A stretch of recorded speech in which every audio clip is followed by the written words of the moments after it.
I am done with Seiko. My collection of Seikos perfected. Just waiting for my 62 Moss and I'm done. Their new models no longer affect me.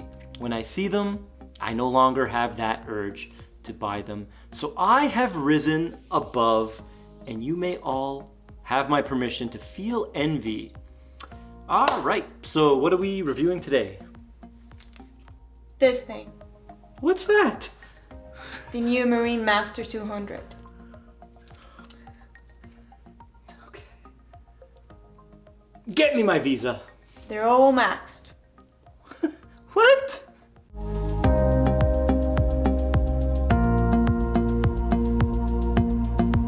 I want to begin by thanking Kavar Jewelers for lending in this piece to the channel. And if you want to buy this exact one, email me in the description below and I'll give you a discount code. Now, let's get into it. Introducing the brand new Seiko SPB187, nicknamed the Marinemaster Reduced. Now that is my nickname. Haven't had a lot of time to think about it, but let me know what you guys think. This is the second generation Marinemaster 200, and as you can see, it has a beautiful, dark, rich blue dial. It's a stunner. Now let's quickly go over the history. This one is a significant watch, or it is embodying the Marinemaster, the original, in 1967. The 6215-7000. That was the first Marinemaster and the first Seiko diver to put the crown at 4 o'clock. So it is a very significant diver. It was when Seiko first decided to get serious. Now the 62 Mass was great, was their first, but it was only a skin diver at 150. And the Marinemaster, it was only out for a year before it got replaced by the Hybee, the true Marinemaster in 1968, the 6159. But it made a huge impact for that 1 year it was available, and it was Seiko's first 4 o'clock crown and serious professional diver. And it had this case shape, but it was 43.5 millimeters, and this is the reduced because it is smaller, 42. So a lot of Seiko fans with the smaller wrists probably jumping up and down right now. Seiko bringing their iconic watches down a peg in size, allowing the smaller wristed to enjoy these iconic watches. And the Marinemaster is iconic. The case shape, let's get into it. Look at that beautiful thick bevel, or you could call it a big shoulder.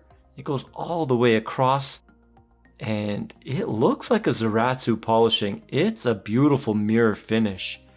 And on the top of the lugs, stunning brushing that just abruptly cuts off right when the case dips down into that huge bevel. Laser accuracy and precision. Then in the middle, immaculate brushed portion dividing the high polish bevel on the top shoulder and the high polish cushion case. Beautiful dip down. I love it. This case has a smooth arc all the way across. This is a magical shape. It's a magical case, and the Marinemaster, kind of Seiko's best diver. Oh. I know Seiko has a lot of icons. We got the 62 Mass. We got the Marinemaster. A lot of people argue Tuna is number one. Let me bring it out. I'm wearing it always. The Willard, and then the Turtle, and then the SK. It goes on. And the Shogun. All right, so so that debate can go on forever, even among Seiko fans. But we have to all agree at least that the Marinemaster is one of the most iconic watches, being the first 4 o'clock crown and their first pro diver. All right, so let's agree on that. Now the movement, we got the 6R, 35A, 70 hours of power reserve, 24 joules, hack handwind, automatic, 21.6 VPH. It's a great movement.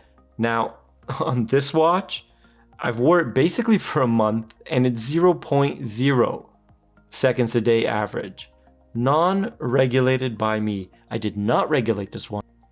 Now the measurements. Why am I nicknaming this the Marine Master Reduced? Well, we have a 42mm case. Amazing. These are my measurements, what I got with my calipers. And a thickness of 12.6. Ultra thin. The Marine Master 300s are about 14 to 15. So a significant drop in thickness. Now the most important, the lug to lug. Here I measured 48.8 millimeters across. That's the wingspan, and that's the most important number you're gonna need for how this wears. So these numbers are amazing. You get the Marine Master vibe and feel in a slightly smaller package. Let's check out the bracelet. The bracelet fits onto the case basically perfectly. It might look a little off here, but then when you go into macro mode, it's actually perfectly on.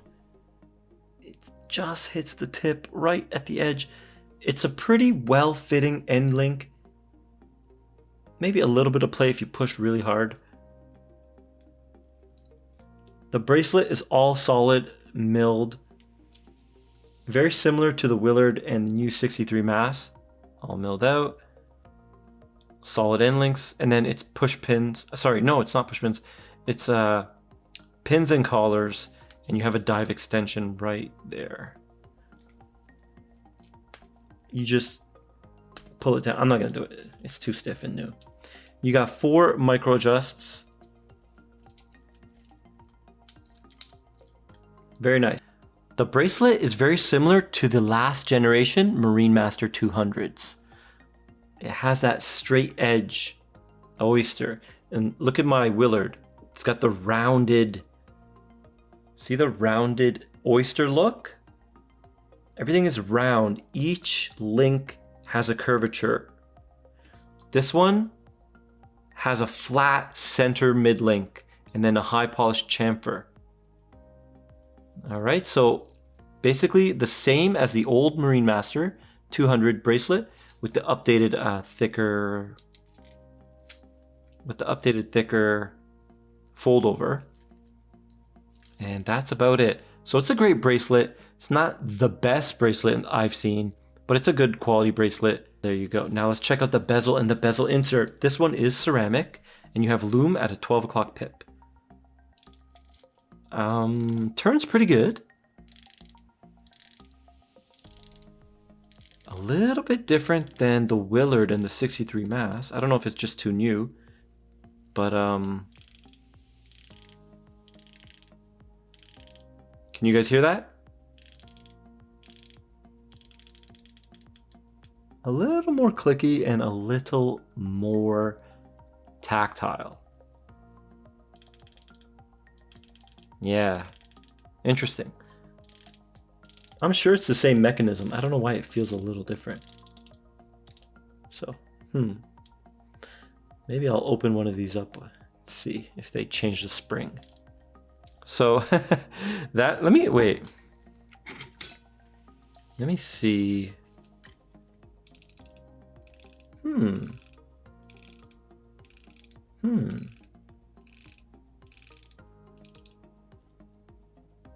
Yeah. That definitely feels exact same as this one, but then, this has a softer, more dampened feel, just a bit. Don't know what it is. All right, so let's just call it the typical Seiko bezel, but still good nonetheless. Now, this one has a sapphire crystal with a beautiful bevel right there. It's going to create a little bit of a distortion on the chapter ring, and it's going to catch the light very nicely. And the dial and hands have that new trick that the Willard and the 63 mass have. It's half brushed, half polished. It's a stunning look. Sometimes it might look like the hands are badly aligned because of the way those hands catch the light. Because half of the side is going to be catching the light, the other half is not. So there's a trick of the eye going on sometimes. That's the only disadvantage to them, but most of the time, I would say 99% of the time, they're amazing because they always catch the light and you can always read the time very easily. And that dial is a beautiful, subtle blue. It's not gonna jump out at you. It's not gonna pop.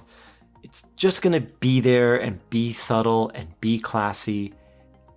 It's a great color. Look at that. I'm a fan of this blue. I think they got it just right. Some of you, you're gonna want flash and you're gonna want pop. This is not gonna be for you. This is a subtle, clean, almost, I would say, a mature look, a base look, similar to the 185. I think Seiko's gonna make many of these like they did the first gen, and we're gonna see some vibrant, crazy colors. So I guess prepare for that in 2021. But these create a good basis for this new chassis. All right, now the price. I only know the Canadian price. It is $15.95, so 1,600 Canadian. I'll try to put the US price up here when I edit.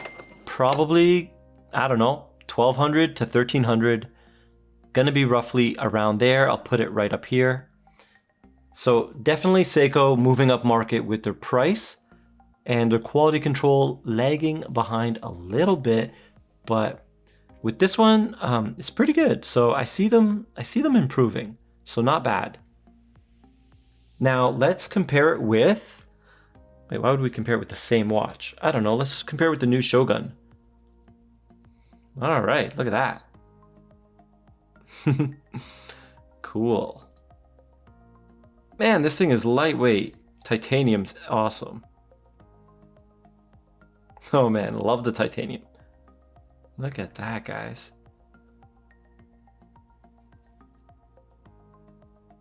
All right, let me know down in the comments what do you want to see this beside? The Willard, maybe? Let's put it next to the Willard. And when I do that video, I'll compare it with more different watches. These are both 42 millimeter. Man, they look amazing together. The crown is out on the MM. Wow, that blue looks so good.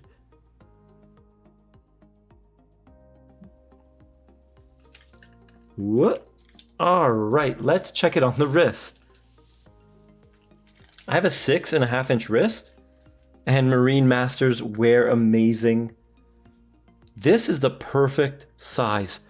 It's not gonna have that boss look that a real Marine Master is gonna give you, but you're gonna get a little bit more class and a little more beauty. Look at that, look at that, look at that.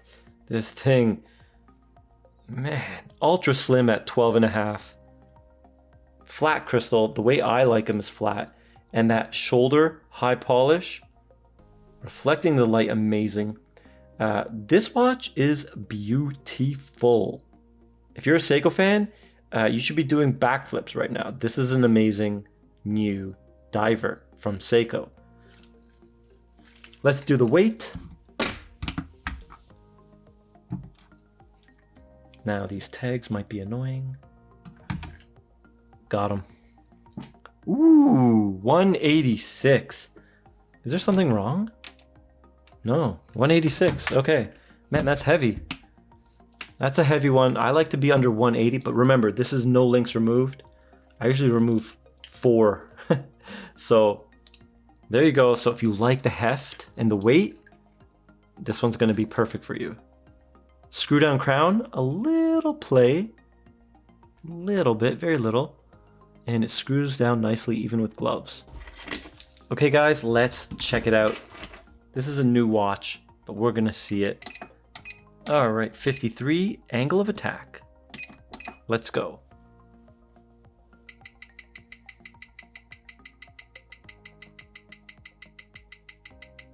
All right, let's mute it. Strong amplitude, 283. 0.1 beat error, and we got 5 seconds a day, and now we have 4 seconds a day. Pretty good performance. Now the amplitude just dipped to 76, a slight decrease, and we went back up to 5 seconds a day. Now back down to 4 seconds a day. This thing's pretty consistent. Now, the beat error just went up by 0.1 the second I said that, but we are still staying at 4 seconds a day, and now we went to 3 seconds a day. Excellent. I swear, guys, the 6R, the last 10 I got, maybe, they're all doing good. So I got 6 more new Seikos. We're gonna check them all out and see. Let's see if they're all good. Maybe they will be. All right, let's check out the lume. There it is, glowing like a torch. Very nice. I'm a fan of that. Let's compare it with the Shogun. Why not? Both of them competing for your attention. Can't complain. Seiko Lume does not disappoint, and then you can see the lume pip.